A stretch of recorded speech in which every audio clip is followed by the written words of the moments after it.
Hey,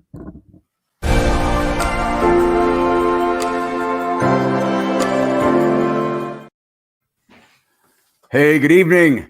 Welcome to another Tuesday night podcast. And tonight we're live.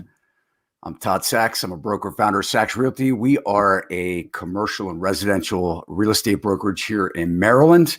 But we help clients all over the country actually through an amazing broker network. And I always say, guys, if you're looking to have a real estate transaction, no matter whether you're residential or a commercial buyer or seller or tenant, reach out to me. I'd be glad to connect you with a powerhouse agent anywhere in the country. And if you're here in Maryland, certainly happy to help you there, right here. Guys, becoming a licensed real estate agent is probably one of the lowest barriers to entry in just about any business that you can start. But yet, it's one of the largest transactions one makes in their lifetime. And of course, you know, you sign up for the course. You take the test, you affiliate with the brokerage, and you're in. But yet, you know, it's one of the things that amazes me is, you know, so many people, the attrition is so high, so many people fail within the first 2 years of getting their license, and for whatever the reason may be. And tonight we're going to talk a little bit about what it's like to be a real estate agent, and we're really going to talk about what are the demands, you know, what are consumers looking for today with real estate agents, whether they're selling or buying. And tonight I have an expert on this topic. His name is Ricky Carruth. He is coming from Alabama tonight. And Ricky's an author. He's written a couple books about real estate, Zero to Diamond, and List the Last are two of his books that he wrote. And he sells. He's an agent that produces. He speaks all over the country, coaching agents, and we're really happy to have Ricky tonight. Ricky, thank you so much for joining us. Hey, what is up, bro? How you doing, man? Doing great. Look at you, man. You're looking all bright-eyed and bushy-tailed, man. 8 o'clock at night. You know, I've been working since about 4:30 this morning, and 4:30, man. You got to get up early if you want to catch me. Yeah, something was wrong with me this morning. You know, I mean, it's I was sleeping in. What can I say? So no, Ricky, tell everybody. What do you do at 4:30? What do I do at 4:30? That's a great question. So I get up, and it's probably, you know, I've been in the construction business my entire adult career. So yeah, 32 years ago, I started as a contractor, and you just get up early. I mean, we're usually on the job site by 6:30, and it just kind of stuck with me. I mean, it's one of those things where, you know, I utilize that time. Most people are asleep. I do call some people at that, you know, I have to remind myself at like 5 o'clock in the morning that it's just 5 o'clock and people are still in bed. Yeah. But I plan. I use the time to, you know, kind of tweak my plan for the day and enjoy a couple cups of coffee and out the door, man. You drink about how many cups a day, man? Two in the morning at 4:30, and you know, man, you got me, right? Yeah. I was quite the opposite. I grew up in construction, roofing houses, and we had to be on the job site at 6:30 or 7. But, you know, I literally woke up at 6:22 and just threw a pair of pants on and just, you know, jumped in the truck and landed on a roof. So I didn't get up at, you know, 4:30 back then. Not till here recently, maybe a year and a half ago, maybe I started waking up at 4:30. Just because my business has grown to a certain point where I need to squeeze, I had to find another place of some time. You know, I had to figure out where I was gonna, you know, get some more stuff done, you know, with everything that has to be done. So I started waking up at 4:30, not because I've been doing it all my life, just because I've trying to find another couple hours in the day. So, no, that's good, man. That's good. No, I've been selling real estate for 20 years. 19 and a half, I guess, something like that, since 2002. And got in when I was 20 years old. Made a lot of money really quickly. The market exploded, lost it all in the crash, and went back to roofing houses, actually. And through that, man, just I tell you, I like lost everything, went bankrupt, sleeping in my car, eating out of people's refrigerators, you know, really, like most people would have went through that and said, I'm done with this, or, poor me and stuff like that. But, I watched guys that were in their 40s, 50s, and 60s, my age now. I saw guys that were my age and even older go through the same stuff. And I felt really fortunate to go through that in my mid 20s, and came back just, guns blazing, man. Learned all that I needed to through that, what I did wrong, what I needed to work on, how I needed to really build a business, and just built the business the right way the second time around. And here we are. I fought my way back. I've sold 100 properties a year since 2014, and I'm still going. I was just telling you before we went live here, I got 23 pending deals. It's $11 million worth. And since 2017, I'm just past clients and referrals at this point, because I'm building other businesses, so yeah, it's a very interesting place to be, especially with the market the way it is. You list something that sells in a day. Where the market's heading from here is very interesting, very opportunity. I'm very bullish on, the opportunities for real estate agents moving forward. And, I'm just glad to be here talking to you, bro. Well, likewise, I'm hoping, you've been coaching agents, so we want to try and do something a little different with you tonight. So, I want to try and marry agents with buyers and sellers. I think, right now, I think there's a big disconnect. Marry agents with buyers and sellers, he says. Okay, guys, right. You ready for this? That's what we're going to do. We're going to marry agents with buyers and sellers, because I think a lot of what's going on right now, we need to educate. That's why we do this stuff, right? So we need to really, and it's funny because when you're working in the business and you're an agent, a lot of times you kind of lose the grip on what buyers and sellers expect. And I guess that's in any industry, because you're busy. I mean, you're working, you're getting up at 4 o'clock in the morning, trying to find those extra couple hours. But really, more importantly, the buyers and sellers are watching from a completely different level of what's going on. They're watching headline news. They're logging on to websites like Zillow and Trulia. And, we're trying to catch up. A lot of, the average real estate agent, I think, is 51 or 52 in the nation. So I'm 53. A lot of us weren't born, this technology stuff is foreign. So we're trying to catch up. And then our buyers and sellers, a lot of times, they're running a completely different race. And so what I'm hoping is that we're going to bring that together. You spend a lot of time on stage teaching agents how to get these buyers and sellers, but then there's the other component that they actually have to understand them. And then really the technology and some of the media is trying to teach this crap about how you don't maybe even need an agent. And that is so far from the truth. I don't know that we'll ever be at that point to where a house can sell itself to another house or whatever. We still need people. So what I'm hoping tonight is we're going to bridge some of those gaps. So guys, if you're a buyer, if you're a seller, if you're a real estate professional, or you're somebody that is thinking about getting into the business, stay tuned, because we're going to have something tonight for each one of you. So Ricky, tell everybody, why did you pick real estate as a career? Well, I failed a history class in college. I failed a history class and decided that I was going to do something else other than go to school for 10 years, which is what my mom wanted me to do. Wanted me to be a doctor, a lawyer kind of deal. And I just felt like I was treading water, really kind of going in the hole there. So when I realized real estate was one class to get your license and you have the same opportunities as a doctor or lawyer or any of these other high net worth individuals, one class, not even a whole semester, just one class, I was all in with that. So took that class, still didn't know if I wanted to do it. At the end of the day, I decided to move forward, take the test, try it out.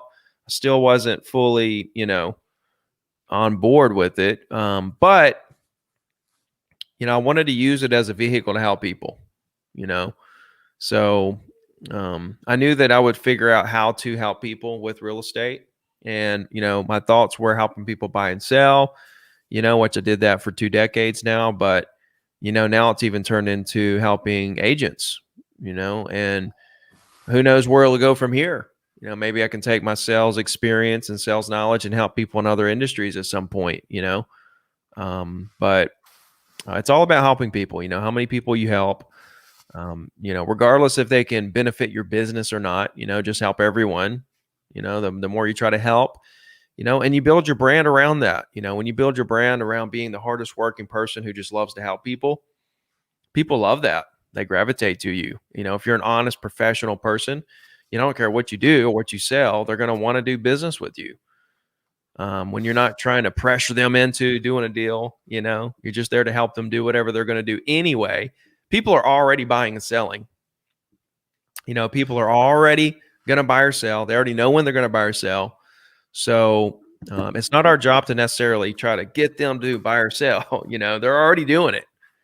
We're just trying to help them do what they want to do. So just to help people, really, at the end of the day. Didn't know exactly how that was all going to play out, but it's played out really well. I've sold about 1,000 properties. And even the people I haven't sold properties, like haven't bought or sold anything with me, I've still helped them stay on top of the market, keep informed with what's happening, what I think about the market, what my opinions are. So, well, it all comes back to helping people. 20 years ago when you got in the business, it was a lot different. There was a lot more. Yeah, back then, man, you could just be a hard worker and you could succeed. Now you got to be the full package. You got to be entrepreneurial. You have to, be working to put systems in place. You got to work to adapt, to the ever changing, market and scenarios. I mean, the market's changed more in the past 5 years than it did in the whole first 15 of my career. It's amazing what's happening. And, at the end of the day, everything that's happening, that's changing, is happening really for the better of real estate agents. In my eyes, in my view, it's just things that are making our lives easier and easier, even down to Zillow. I mean, Zillow has knocked out a lot of the searching process that I used to have to go through. Clients can go on Zillow and tell me what they want to look for, what properties they want to see. We want to see these properties. Well, thank you for that list. Let me set those. Yeah, let me set those up and we'll go take a look at them. Yeah. So, every step of the way, I don't see anything on the horizon, that is going to replace agents. Everything I see is pro agents. There may be entities out there trying to figure it out, and they may get to a certain point with it. Nobody knows what the future is going to hold. So, it's all very interesting to me to watch. I think we really would have to fail as an industry for that to happen. I mean, things would have to get so bad, and that wouldn't be a good thing for the consumers, I don't believe, too. But let's talk about some of these expectations. So, the market's hot right now. There's a lot of pressure going on. And we do have these technology changes that have sort of sped us up in how we do things. And, but what are some of the expectations that the consumers are, what are they expecting of real estate agents? I mean, what are you teaching agents about today's consumer? Well, we're back to this, relationship, centric industry, I believe. Technology has come in and played a cycle or two. And what we've done as an industry and as a consumer is we've taken these cycles of digital that's happened, these technology cycles in the market. And what we've done is we've picked out the parts that we like and the parts that we don't like. Like we went through a couple rounds of, buyers basically choosing random agents online. And that ended up not being such a great thing at the end of the day, percentage wise. So now the market's leaning back towards picking an agent they know, like, and trust, and has created this bond with and this relationship with, and feels like they're a friend or family member. We're leaning back towards that. So that's one thing. Okay. We may take I'm going to find all my properties on Zillow, but then I'm going to take that list and give it to a local agent I have a relationship established with, instead of picking an agent on Zillow or one of these online platforms, so they're picking and choosing, what makes their life easier with technology, and they're using that to speed the process up, and it makes everybody's life easier. But then they're falling back to the old school, methods in certain things that they didn't like about technology. And then as time goes on, there's going to be new technology come into the market, right? And we're going to have to evaluate that as a consumer, as agents, to see what we like and we don't like about that technology that comes into play. So, it's very interesting. I think the consumers just want an agent that understands what their needs are and it really listens to them about what they're looking for, what they want to happen, and an agent that is empathetic towards their situation. Some agents aren't. They're very, cold, calculated, get the deal done, close the deal. But the agents, and those agents, a lot of those agents are just sales agents. They're not necessarily building a brand. They're not trying to build relationships. I know a lot of these agents, they do exist. Like they don't do anything to stay in touch with their database. They're literally just prospecting for the rest of their life, trying to get the next deal, the next deal, the next deal. But they're not taking those deals and accumulating them as relationships in their pocket for a rainy day, So I think consumers want just agents that care at the end of the day. They just want agents that care and will stay in touch with them, answer their phone, let them know when stuff's not going right, smooth the deal out for them, get them what they feel like is the best negotiated deal, right? So I think those are the things that consumers really want, and have really always wanted. I don't think it's really changed a lot over the years. We're just in a different playing field, for these.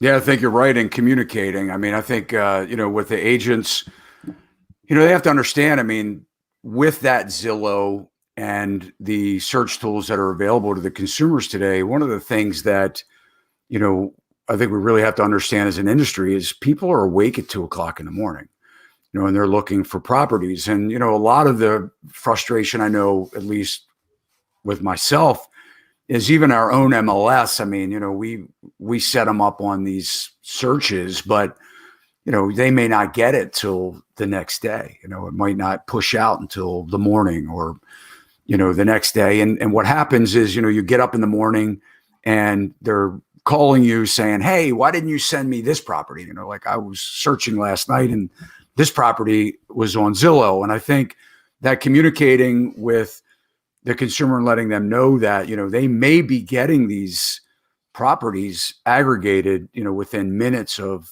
another agent hitting the submit button. Great. So, and that is great. But I think communicating that where, the consumers may be frustrated, I think nothing to get frustrated about. Nothing to be frustrated about. They got the property. The property. Right. No, I get it. I don't know where they got it from. Okay, well, it didn't come from me. Whatever. Let's go look at it. Let's go look at it. No, you're right. I understand. But, you've got the consumer on the, on the other side that's saying, you didn't send me this, right? In the same fashion as I could find on my own. Listen, man, listen. I'm not a magician. Okay. All right. I didn't send you a property. What do you want to go use a different agent?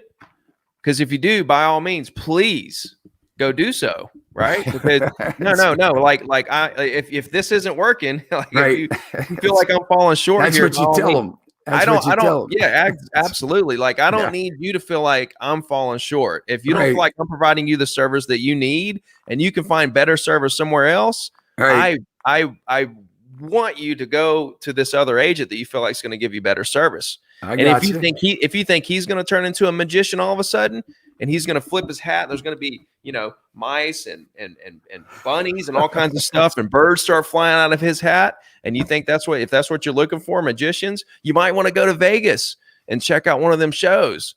Because we're not magicians. I can't stay. There's no way, bro, that we can stay on top of every single little. There's going to be things that slip through the cracks. So how are you prepping the consumers when they're coming to you? I mean, give us some of that dialogue. What do you're not telling them. I mean, you're telling them, hey, look, go online, find, continue your search, go look for houses on, Zillow and things like that. I mean, how are you preparing your buyers for, that type of thing? No, absolutely. Listen, when I'm talking to a buyer, I just want to know what they're looking for. right? I just want to know what they're looking for and why they want to buy. What are you looking like? Why do you want to buy? Why are you doing this? And what are you looking for? Those are the two main questions, right? And are you working with an agent currently already? If this is a buyer I don't know, not a past kind of referral, they're just out of the blue off the streets, internet lead, called off a sign or, saw something online and called me. I don't know this person. I want to know if they're already talking to other agents, if they're working with somebody. Let's go ahead and clear that up right now before we go any further. Why are you buying, and what are you looking for, right? Because the thing is I will do the search for you. I'll go online. I'll go on MLS. I'll pull up every property in your criteria. I'll hand pick the best deals and I'll email them to you. That's my go-to right there. I'm gonna go for that first. If they say, well, I've got these properties already picked out. I've been looking on Zillow or wherever. I've got these properties picked. Cool. Send me those MLS numbers. Let me see if I can add something else to those MLS numbers that are similar that maybe you missed. Right. And either way it goes, let me definitely try to set these up for us to go look at. You know what I mean? So it's all situational. You can't say, well, this is how you handle every situation, because every situation is so different. People have different motivations, different timelines, different reasons, and they're looking for different kinds of things. So you just have to take it case by case. And a lot of these people that we're talking about are just ones you don't know, right? I mean, if you have a friend that's looking for a house or, family member, or you're referred, you're going to have a little different conversation. But let's go back to where you ask them, if they're working with another agent, because I love this one, right? This is one of those things where, and we have kind of like a goofy, buyer agency law here in Maryland. I don't know if you guys have that in Alabama or not, but I know some states have it. Some agents can be dual agents. They can represent both buyers and sellers. So guys, if you're listening to this and you're, follow your state laws. But I know here we have something that's kind of unique because you don't know who we are. We've never met before a lot of times. And it's the law that we have to actually say, hey, look, if you don't want us to work for you exclusively, then, we work for the seller. And it's kind of a very confusing thing to kind of start off the conversation with. If you're meeting somebody for the first time, you're sticking a couple forms in front of them and say, hey, sign this saying that I'm your agent. And they're going, whoa, man, I don't never met you before. So what do you? Well, let me ask you though, Todd, is that a mandatory that they sign something before you get started showing them property and stuff? Yeah, so it is. Okay. It's a disclosure. So here's the thing, though. Here's the thing. If they're from that state and they've ever looked at property with an agent before, they know the drill. No, wrong. No, a lot of agents don't disclose it. They don't do it. I mean, you'll get people all the time. They're saying, man, I've bought houses or I've looked at houses. I've been looking at houses and nobody said this to me before. Right. And to be honest with you, I'm going to be one of the agents that just got through showing them that they have no idea what's going on. Yeah, that's against the state rules. So, for me, it is an awkward thing, right? And that's why I've never done it. Because it's like, okay, hey, listen, before we get started, will you sign this so I can trust you? It's almost like a prenup, almost. Like, see, hey, I told you we're going to marry some people. I want to marry you. I want to marry you. Bad. But the thing is this: you got to sign this prenup first. And she's like, right. It's the same thing. It's like, wait a minute. And what's so even crazier than that? Those buyer agencies, I mean, correct me if I'm wrong here, they can just walk away from those, right? It's not even like they're locking them into anything. Well, I mean, it's, it kind of, I guess, not really. I mean, it's, yes and no, but essentially it's covering the time that or the properties that you're showing, right? Basically saying if you buy something, then I'm owed a commission. If you go buy from another agent, you still got to pay me, basically. I guess, I don't know who would enforce that. I'm a broker and, I've heard of it. I've heard of people going to court. I've heard of people going to court and winning over I don't know if it's true. I heard that that's happened a couple times, but I think the main thing is, and everybody words their buyer agencies differently, but I think the most important thing is that they understand that, if you're not being represented, then you have to really not divulge confidential information. And I think that's the biggest thing. I think where all this comes from is, people assume that if they go to look at a property with an agent that they're represented, that they can give them confidential information and that's safeguarded. And what do you mean by confidential information? Motivations, what you would necessarily pay for something. You can never give that. Even if you're representing the buyer, you're not going to tell them what the seller's motivations are. No. I'm talking about the buyer's motivation. So, the buyer's confidential information. So, if I'm showing you a property and you say, you know what, hey, I really, I would give them 500,000, for this house, no problem. But, but so I'd like to go in at 480. If the buyer tells you their motivation, but hasn't signed anything with you, then legally you can tell the seller the motivation. I get that part, Todd. Yeah. You work for the seller. The bottom line is you work for the seller unless somebody chooses otherwise. I do understand what you're saying, but there is I'm a handshake kind of guy. You don't have to sign anything with me for me to hold your motivation to my chest. I'm not going to share that. But what does your real estate commission say about that? I mean, are handshakes good deals? No. Listen, here's the thing though. They don't really. I mean, if a buyer tells me something in confidence, the commission is not going to come and tell me what I can and can't do with that. We haven't even signed anything. So you don't have that lull in Alabama where you have to sign an agency agreement in order to have representation. You do. But it doesn't have to be at the first. We get them signed first conversation. Yeah, we get them signed every deal. Once the deal is, once you present. What's that? Once you present. Once you go to as we're part of the paperwork, we do that part of it. But I treat them like family. And if I'm representing both sides, that can be sticky. You're trying to make everyone happy at the end of the day. And it's a fine line to toe. I'm working a deal right now. I got 10 sellers on one side and 2 buyers on the other side. Boom, got both sides of it. 825. Been working on it for 10 years. Now, if you can imagine, and the 10 owners is actually split up into 2 properties, that it's a cluster. And towing that line to try to make it all work and make everybody happy. I got another one. It's a 1.2 beach condo. I got both sides of it. Had it listed for about a month, and then got a buyer referred to me. Go and look at it. It's the only one for sale in the building. Boom, she loves it, and we make it happen. Had to negotiate it back and forth. She's asking me what to offer, and I'm telling her what to offer. I'm not divulging what the seller may or may not take, what the motivations are there. I go, I present it to the seller.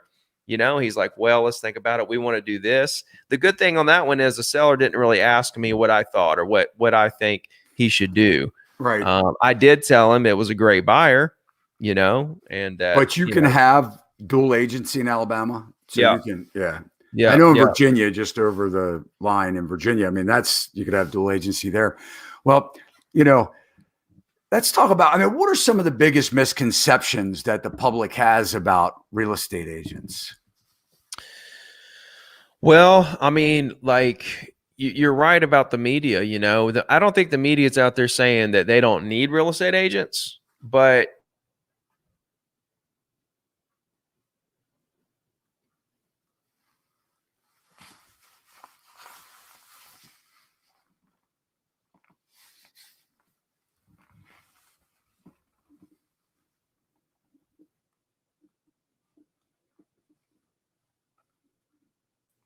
and we're back. There we go. There's a lot of people out there who they feel like real estate agents, aren't worth how much money they make. They feel like but people don't understand, especially like a for sale by owner situation. For sale by owner gets into that situation. They put their house in the market And they end up, it's like a statistic, like 87% of for sale by owners end up listing with an agent. Don't know if that's true right now in today's market when things, getting, 35 offers. But traditionally speaking, most for sale by owners list with an agent. Why? Because they walk into the situation thinking, oh, I can sell my own house. But then at the end of the day, they realize how much work is actually involved in a transaction, right? Okay, for example, setting just the task of just dealing with the showings, setting up all the showings, dealing with appointments and working on it, having people cancel, right? Having people cancel, having people not show up, no shows and stuff like that. They get tired of it before they even get to a contract. Then if you get to a contract, okay, now you really need a third party. You need to negotiate this deal. You as the seller, I mean, you can sit there and say, oh, I'll take this and I'll take that, and some sellers can pull this off. They're good negotiators, they're good business people and stuff. But your average person is not a great negotiator, and they can leave a lot of money on the table.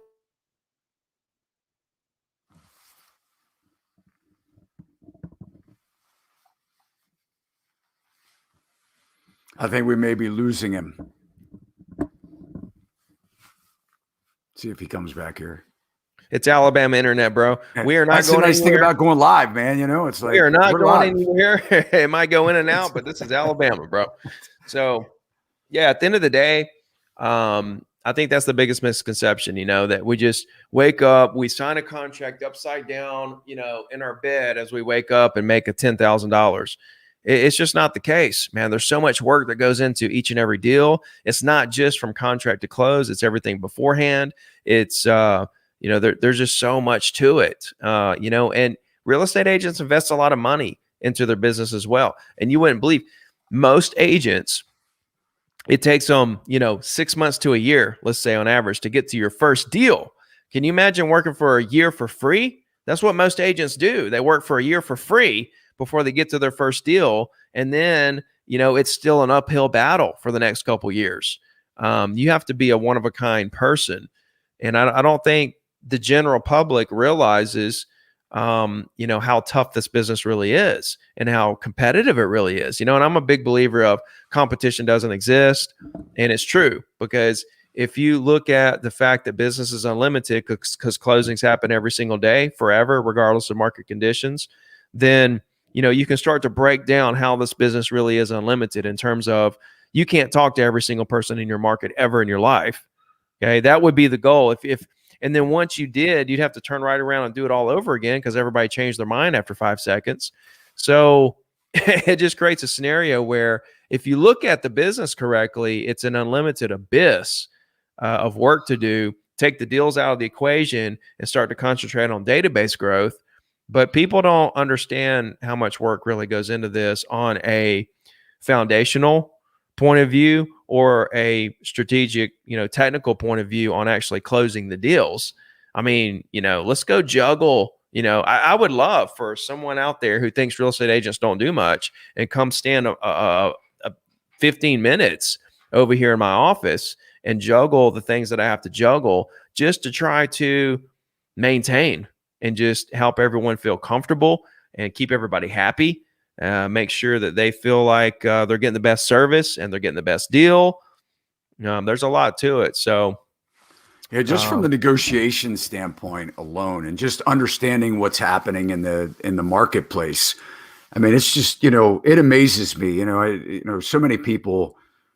You see someone will post something on Facebook or one of these social media outlets, and it's amazing that people are like, the agent doesn't do anything, and you guys make too much money or whatever. It's just ignorance. I mean, really, is what it is, not knowing, and but I do understand. I mean, I do understand the frustration when when we're trying to, again, we're marrying these two together, and a lot of times what happens is. There are a lot of agents out there too that just don't know what they're doing. Yeah. And I think we need to do better as an industry and, training and educating and things that you do every single day, to bring these agents up with the understanding of what they're doing so that they're not disappointing. And I think so many people, in their largest transaction, so emotionally charged. And a lot of these people, they get a bad agent and they kind of stereotype. But I mean, we Yeah. work, really hard. I mean, it's just Well, the when little you look things. when you look at the bottom line and somebody's making 12,000 and they didn't return your calls for a week during the transaction somewhere, you're just like, what in the world? Like, this person does not deserve $12,000. They literally went Right. MIA for a week. Right. And here they are, we're at closing and they're getting a $12,000 check, Right. So yeah, no, I totally understand it. That we were talking about it before the show. You got to have this drive that no one can teach you. You've got to have it inside of you that you're going to do this, and you've got to be dependable. You have to answer your phone. You have to be responsible. You have to be professional. When people make you mad, sometimes you have to bite your lip, right? Sometimes you have to not show those emotions, I mean, you got to wear it on your sleeve and let things go in certain situations. And you got to know when to get mad. There's definitely times to get mad and there's times to let things go. It's called being professional, So Ricky, what do you tell people? So, you coach agents on how to go out and get these clients, how to lead generate. And, but what do you tell what kind of advice do you have for the buyers and sellers that are out there that are hiring us? What are some of the things that they should be asking? Well, listen, it's like when us agents are looking for the best lender partner to have, right? What do you ask a lender to make sure that he's gonna? I've had the same lender for over 10 years, and when he tells me that he has never let me down. If he can't do a deal, he tells me this is not going to work. If he tells me I can make this work, it always comes through. We might as well check cash on the contract when we're dealing with this guy because it always happens, but I didn't go out and interview a bunch of different lenders to find this guy. It was through trial and error. So as it's the same thing, I used a lender, didn't like the experience. Used a different lender, didn't like the experience. Used a lender, had a great experience, and then the next deal, not a great experience. So he's out. Finally, I find this lender, boom. It's just been like clockwork. Now, there was one hiccup one time where he got really busy. He didn't answer a couple of my clients' calls. I quit using him for a second. He called me months later and says, "Hey, what's the deal here?" I said, "Well, listen, man, you're too busy to help my clients. I'm not going to, as good as you are, I got to have service too." And since that moment, that was about 6 or 7 years ago, never had a problem since then with him answering the phone or helping my clients. But it's the same thing with consumers looking at agents. You got to get in there and get some experience. You don't know what you're looking for until you've got it. So get in there and you can talk to an agent, you can interview an agent, you can say, "Hey, are you going to answer your phones? Are you going to be dependable? Do you have experience?" You can ask all those, typical interview questions, but at the end of the day, they're going to tell you whatever you want to hear. They're going to tell you whatever they think that they need to say to get the business, and then only their real the experience through the transaction is going to be tell the real tale if they're really who they say they are. So it's hard to say, okay, what do you ask them or how do you pick one? You just got to get in there and get your hands dirty and do a couple transactions, and then you'll know. And if they're not a great agent, you didn't like the experience, you move on to another agent, and then you move on to another agent until you find one that you really like, and then you stick. When you find an agent you really like, okay, because they're not a dime a dozen, okay, the really good agents are far and few between. And when you find one that really fits you, your personality, your needs, you don't let them go. That's why I find it odd. Some of these clients, they will go and see if the grass is greener. And next thing I know, 6 months later, here they are coming right back, saying, "Man, sorry we left you for a second. We're sorry we did this or did it, but we're back. Okay, we're not going anywhere this time." So I think that's the best way to find an agent. So what's your opinion? You think it's different buying, or hiring a listing agent versus a buying agent? you hear a lot, I hey, I think went with so. the neighborhood expert. I think so. What do you think about the neighborhood expert and listings? I mean, you have a book out, List the Last. Agents try sometimes maybe a little bit too hard to be something for everyone. What kind Yeah. of what kind of advice on the listing side of things, and it kind of crosses over. So, what do Yeah. you tell a seller that knows an agent that they've used before, but they live 45 minutes away from where that agent works? Or, the agent that gets that listing call and has to make a decision on whether they're best for that client. Yeah. No, I mean, listen, at the end of the day, it is the customer's option, right? It's their choice of what agent they're gonna go with. So, I don't try to sway people away from their agent at all. If they're happy with their agent, then I am happy for them. I'm going to go spend time on somebody who wants to work with me or doesn't already have a relationship established with an agent. But as far as your original question there about a buyer's agent versus a listing agent, there's definitely some differences. I don't classify myself as a listing agent or buyer's agent. I'm a real estate agent who helps anyone buy or sell real estate. I don't care if you're a buyer or a seller. I'm going to go out there and help you. But there are people that are like born buyer agents, not necessarily on a team, where they're getting leads and they're actually classified as a buyer agent. By the way, that team model doesn't work, the traditional team model. Let me give you some horrible leads and take after money. Only low producers stay in that kind of environment. So, but my father's a real estate agent. He owned the roofing business that I roofed for, and I got in real estate in '02. He got in '05. It was like all I could do to suck him off the roof and get him in an office, man. And listen, teaching him how to do email was one of the hardest things I've ever done in my life, probably. But he is a natural born buyer agent. He lists, he sells, he's a single agent, he does his thing. But let me tell you, man, the time that he spends with buyers and what he does to build that bond and to go above and beyond and to find the properties. There's buyers that'll come to me and they'll tell me what they're looking for, and I'm like, let me send it to my dad, okay? and because what they're looking for is like, it's just, you're not going to find it. I send it to my dad. He's got it under contract. By the end of the day, he's found him something and has an offer going and negotiated and accepted before the end of the day. He's a magician, with buyers. So there are definitely, I've seen it with him and other agents that they just have this knack, and he spends more time on each client than I do. I'm one of these. I want to spend some time with you. I'm not going to spend all day with you, but I'm going to make you feel special. But I want to spread out my time, a little bit of time with a lot of people. He spends a lot of time on a few people. So it's the exact opposite of the spectrum when it comes to how you allocate your time per client. Okay. Again, I want to do a little bit of time on a lot of people. He does a lot of time on a few people.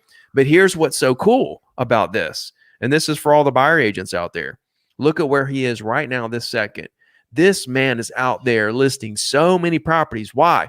Because he's represented so many buyers over the last 8 years, and all these buyers are now owners, selling. right? And now the market's exploding. Right. And what are they doing? They're just calling him out of the blue and saying, I want to sell. It's up so high. I want to sell. And he's getting all these listings. He's crushing the listing game right now. Okay.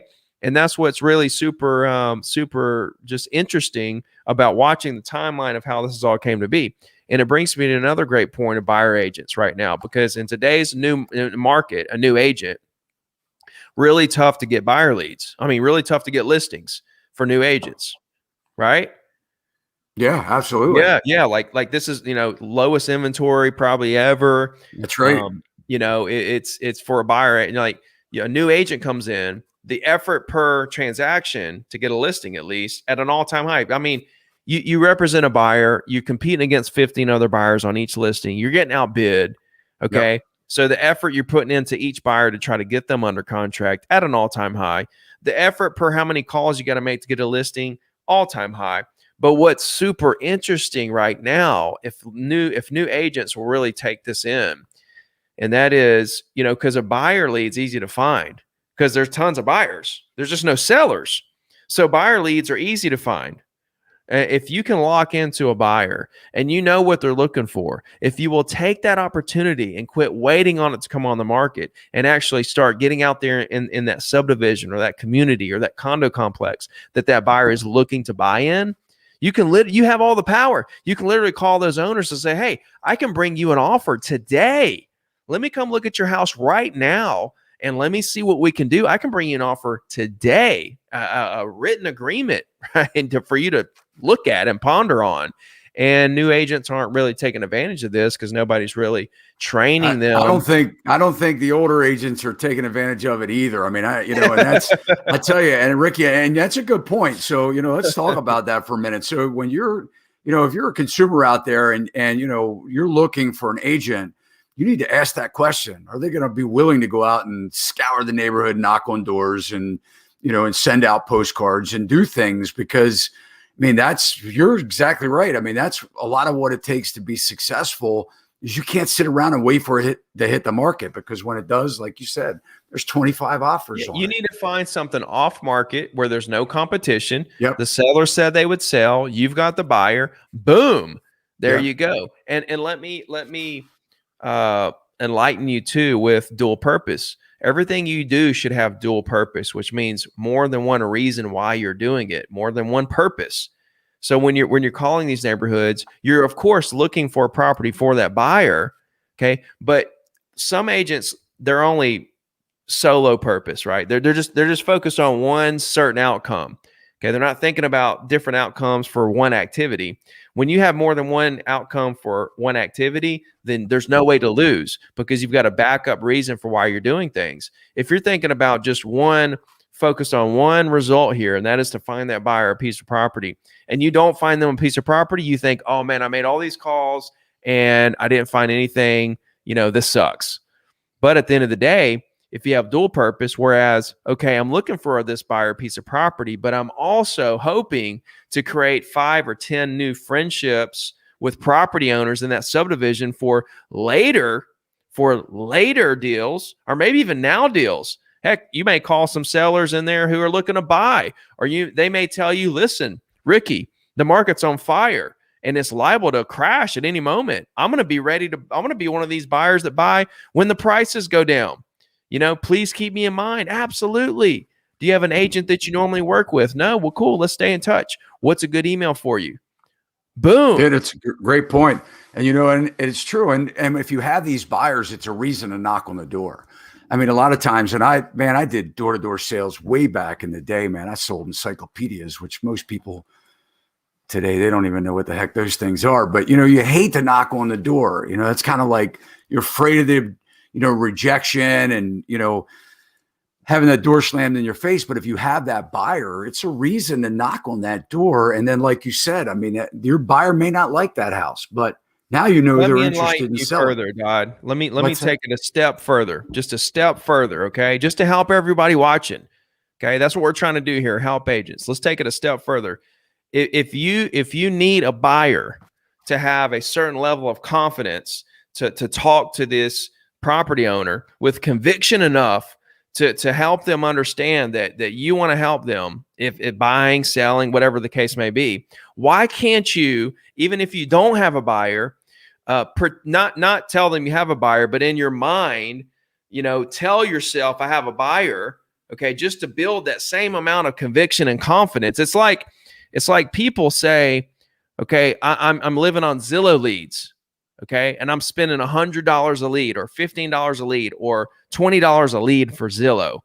Okay. But these are warm leads, Ricky. And I feel comfortable calling these leads, even though when you call the leads, they don't know who you are, what you're calling about, any sort of the matter. You're right back to making cold calls. So they're buying Zillow leads to get around the cold calling activities because they're scared to make calls. So they're spending all this money, scared to make calls, just to turn around and make calls. But what I'm saying is you can actually target the exact property owners you want for 2 cents. You can say, okay, I want this subdivision. I'm going to call all the property owners in this subdivision. You can get all their contact information for 2 cents. You can use the same philosophy there. If you need it to be a Zillow lead to feel comfortable enough to call them, what you need to do is pick out the exact properties you want to sell, get their contact information for 2 cents, and then pretend like they're a Zillow lead. So how do you get their information for 2 cents? It's everywhere. It's everywhere. There's all kinds of programs. I use RedX. RedX Geo Leads. You pick out the subdivision, bam. And then you also and the average contact information, that's what it costs, 2 cents, buying a list or something. 2 cents. 2 cents. Yep, 2 cents. And what I like to do is I get RedX Geo Leads, I get expireds, and I get the storm dialer, the auto dialer. So with expireds, I go back 2 or 3 years worth of expireds, and I have that whole list sitting there. And then I can just chip away at that old expired list, okay, over time. And then RedX actually will update that list every day with the new expireds at the bottom of the list. I don't really want to call new expireds. I mean, they're getting hammered. I want to call the 6 months, 12 months, 18-month old expireds and say, hey, your house was on the market 18 months ago. Whatever happened with that? And then boom, they spill the beans and tell me everything. Next thing I know, I'm in this great conversation and I'm figuring out how to help them today. But with Geo Leads, it's just you're picking out a subdivision, right, of people that own the exact properties you want to sell. Right. Okay, and then you're going to take that information and call them to build your brand. See if there's anything you could do to help them today. Let them know something sold or was for sale or was listed or is pending in their neighborhood. Give them some market information. Tell them you want to help them. See if they have an agent they might work with if they were to do something. See if it's okay if you stay in touch. Build friends. If you created 5 new friends with property owners every day, that's 25 in a week, 100 in a month, 1,200 in a year, 24, 36, 4,800 property owners in your market you talk to and made friends with.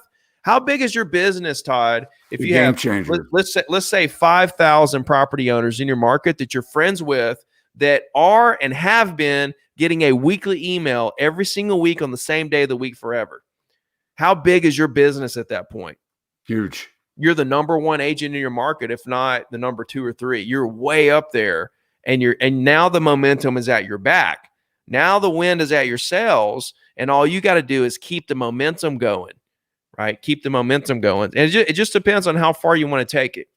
Because if you look at the income of a real estate agent year over year, okay, and if you take like agents get in the business, work really hard, they get up to 100,000. Okay. And then they just kind of plateau and they just hit 100. You're thinking, what's going on here? Well, what happened was they came in and they were really hustling to get up to the 100. Then they thought, oh, I made it.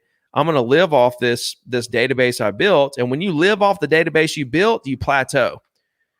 Wherever you stop building your database is where your income plateaus. If not, even it plummets if you're not doing anything to stay in touch with your database, like a weekly email. That's the big thing, yeah. Right. Most people don't. They don't keep in touch. And that's the difference in a sales agent and a personal branding agent. The personal branding agent is building something that accumulates into something that's automatic later. The sales agent is just going after another sale and then another sale and another sale, and they just prospect the rest of their life. They never have any residual business coming in. We want to build residual business. That's what a personal brand does for you. So that's why you got to do the weekly email and then stack your social media stuff on top of that. But if you build your database and you get to 100,000, but you're like, oh, this ain't enough for me, I'm going to keep building. You keep building your database up to 250. You're like, I want to hit 500. You keep building your database up to 500. And then you cut it off and you're like, okay, I'm just going to live off my database now. You'll hit 500 every year. That's what I did. I got up to 1 million. I kept building and building and building. Got up to 1 million. 2017, I quit everything but the weekly email, living off past clients and referrals. And I've hit 1 million every year since. So I've seen this happen with other agents and I've experienced it myself. That's how you can literally make how much ever money you want to make. How much money you're willing to work for. So, Ricky, you had said something. I want to backtrack a little bit. And we also have a question from Ruth here. So can you talk a little bit more about the team model and why it doesn't work. You had said something about, being that buyer's agent or getting on the team. Yeah. And for a lot of people that are, that's what they're thinking. They're thinking, Yeah. I got my license, the best thing for me to do is to get on a team and be that buyer's agent. So why do you say that doesn't work? Well, because, what happens is that buyer agent comes into the business, they get on a team. Okay. And if they are a future top producer, they're not going to be on that team very long. I mean, what top producer is going to sit around giving up half their money or even 20% or 30% or whatever, any of their money? Why would they give anybody any of their money for these horrible internet leads? We're going to give you leads. There's also other things that they offer. I'm sure admin work, transaction coordinators, they may pay for marketing and signs and do all that kind of stuff as well. But look at how much you're paying for it. And what I'm saying is the really good agents, they're going to, if they do decide to join a team, they're not going to be there long. They're going to come and go. They're going to learn everything they need to learn to go out on their own.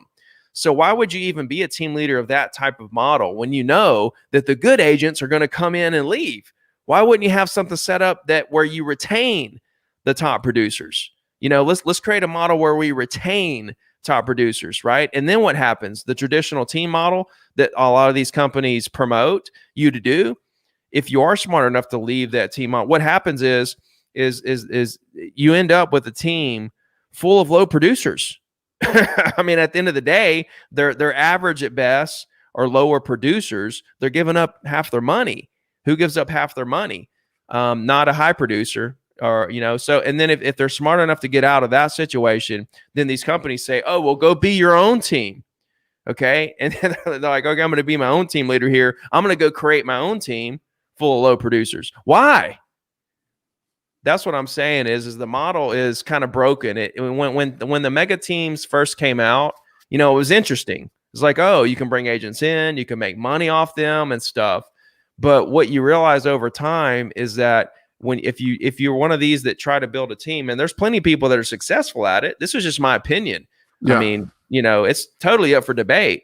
But when you build a team, you find that the really good agents come in, they learn everything they can from you, and they leave you quickly. It's just not. I'm not about that.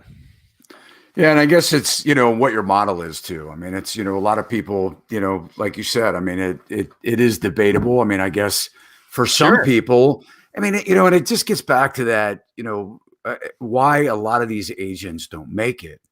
And, and what happens is, a lot of people don't realize what it's like to be self-employed.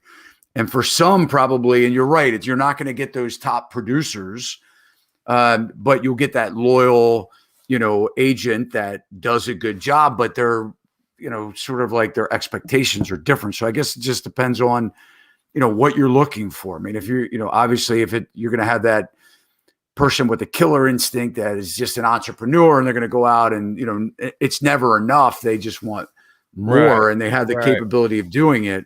But then you feel bad. Interesting point. Then you feel bad though. You got this agent doing $200K a year and you're taking 100 of it.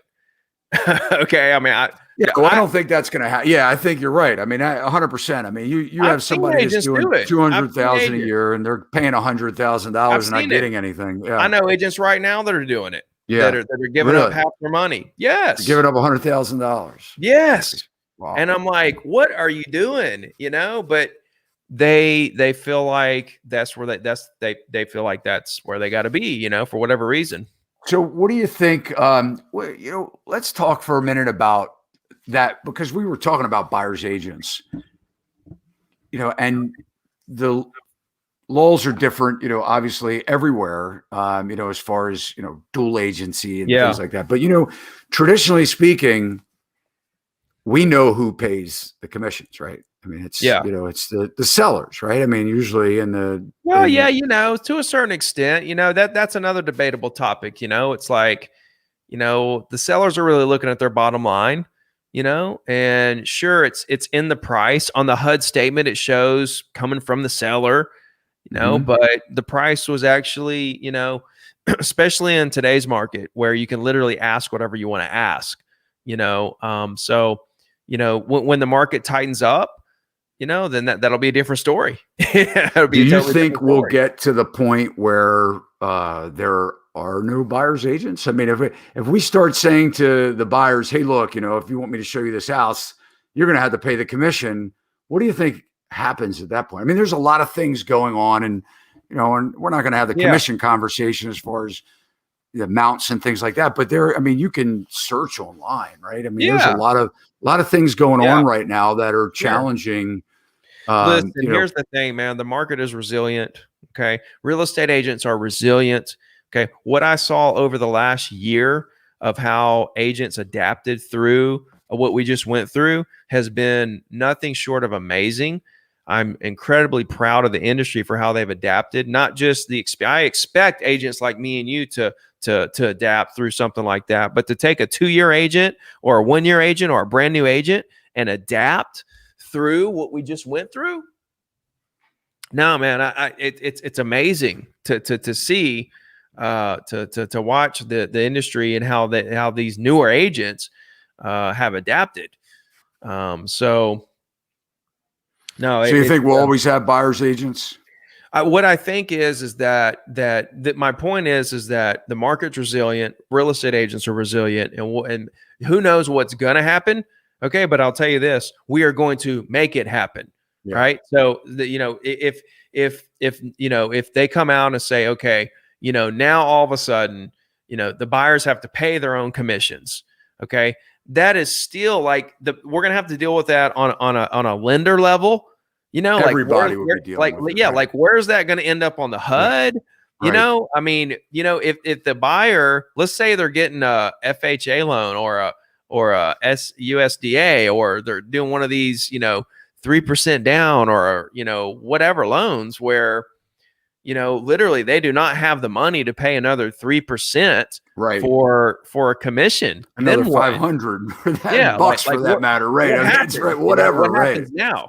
Yeah. And so the answer is that the industry will figure out how to deal with this. It's like when the TRID laws came out for lending, which really kind of reversed everything with how the title companies and the mortgage companies correspond and communicate, and disclosing the figures to the buyers so many days before closing. And now we have it to where if buyers doing a mail out closing, they have to sign on the day, which means the title company is not going to get it back to the next day. We're not really going to disperse funds till the next day. Now the buyer actually owns the property, but the seller doesn't get paid till the next day. And if that's a Friday, we're talking about Monday. Now the buyer basically owned the property all weekend and the seller still didn't have his money. There's a lot of things that have happened, and guess what? We figured it out. So I think it's a great talking point and one of those clickbait type deals, but and it's interesting and everything. But at the end of the day, when it happens, we'll learn exactly how to deal with it, and we'll keep on trucking just like we always have. Yeah. So let's kind of, wind things up with the big question, and I know you have a crystal ball, so you're good at forecasting this stuff. What's going on with this market, man? What's your opinion? Are we in a bubble? Are we still going up? We're going to keep rising in double digit, increases on our property value for the next couple of years. We got a slowdown coming. How's it going to happen? I mean, what do you think? I mean, what's your opinion on all this stuff? Well, listen, at the end of the day, all those market statistics and, appreciation numbers and even inflation numbers and interest rates and all the stuff, it's hogwash, right? It's just complete. Here's the bottom line. Okay. Closings happen every single day. Okay. I'll tell you what kind of bubble is building right now, and that's seller pent up demand. Okay. There's so many sellers right now that want to upgrade, but they can't. There's nothing to upgrade to. And this has been building up for a while.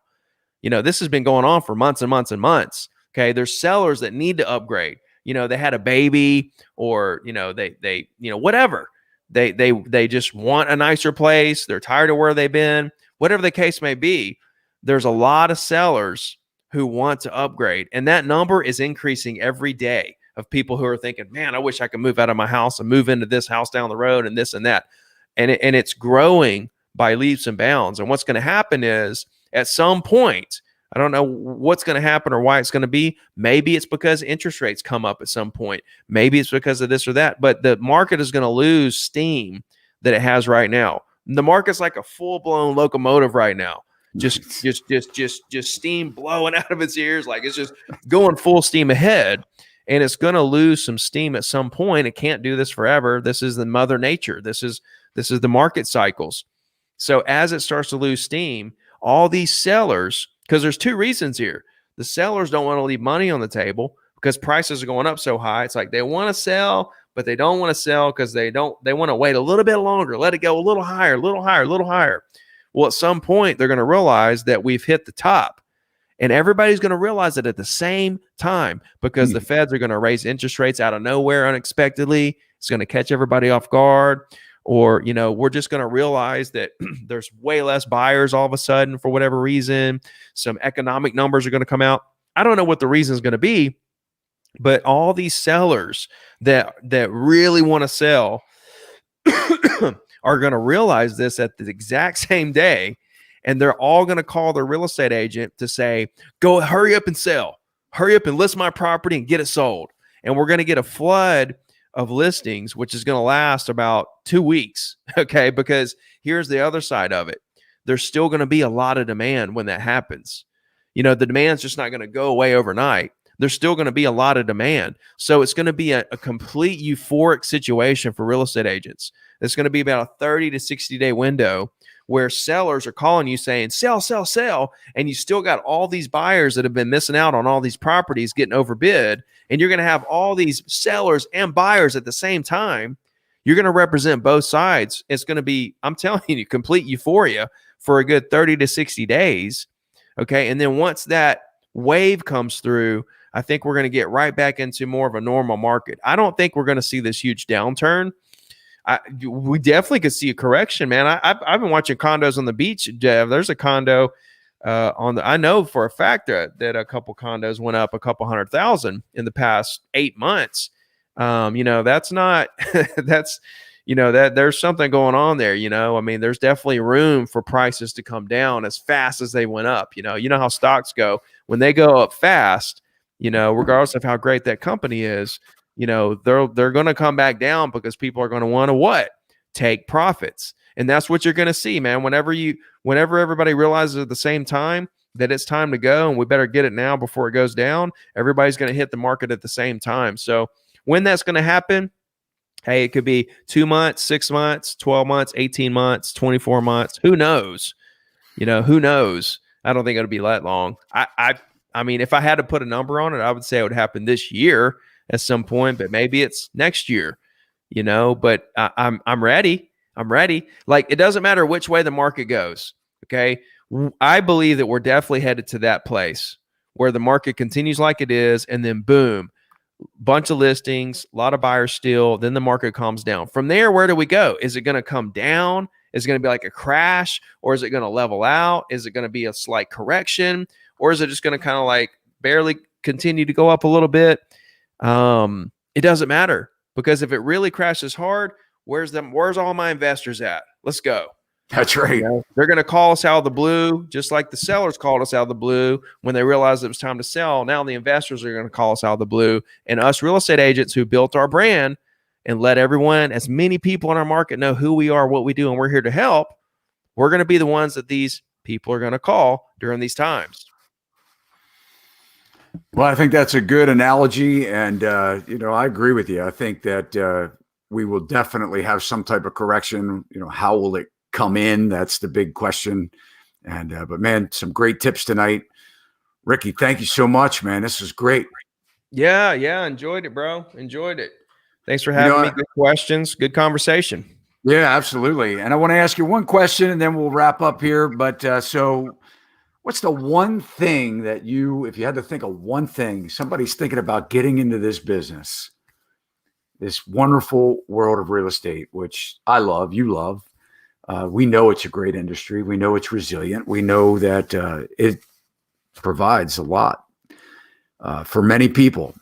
And we know that we're needed. We know that, I think we agree that we're not going to be replaced by a computer program or,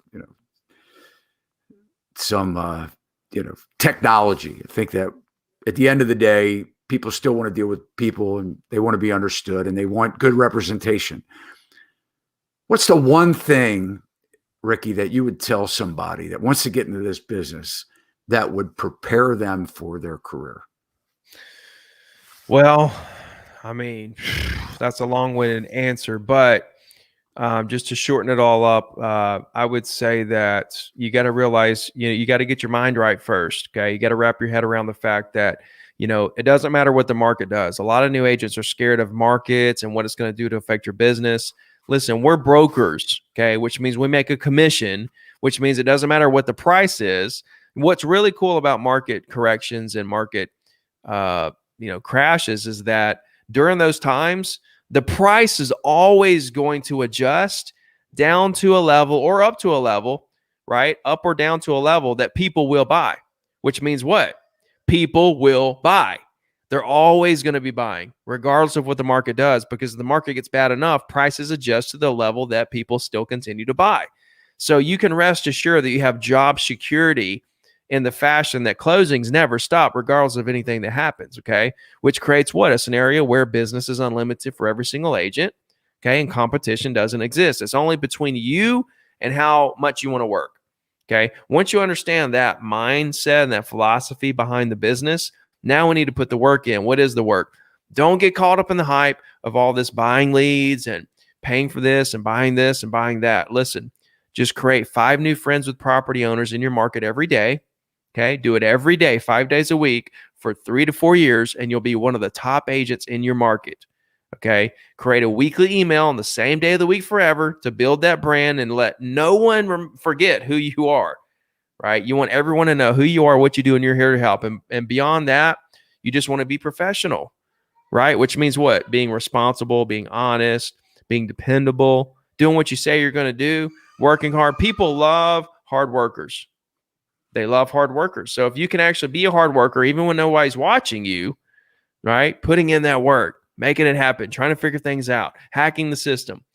You guys hit me up on Instagram, Ricky Carruth. DM me there. If you have any questions or anything I can do to help you, I answer every single DM, right? If you just want to say hi or ask me something, please reach out and let me know what's going on. Well, there you have it. Ricky Carruth, ladies and gentlemen. All of his information will be in the show notes. If you haven't already done so, please subscribe, like, or follow on your favorite social media, video, or audio platform. Guys, until next week, thanks for watching.